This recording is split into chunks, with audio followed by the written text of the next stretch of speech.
Di atas ketinggian langit, saat malam bulan sabit, aku berharap di sana pada salah satu gema doa-doa, ada bait-bait doaku untukmu, Ali. Bersandar pada hening malam ini, suara tetes air yang engkau basahi lengan-lenganmu yang putih itu terdengar indah di telingaku.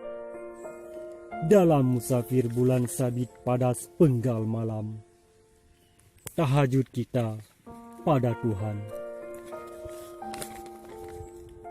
Ali, suara-suara lembar mushaf Al-Quran yang kau sentuh,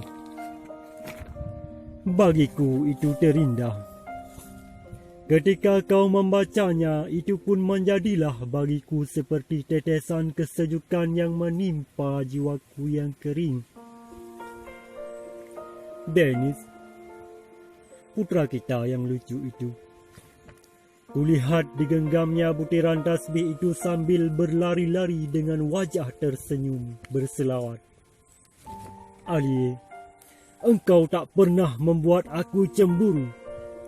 Auratmu kau tutup sempurna, senyummu hanya untukku. Bicaramu pelan dan tenang, Ali.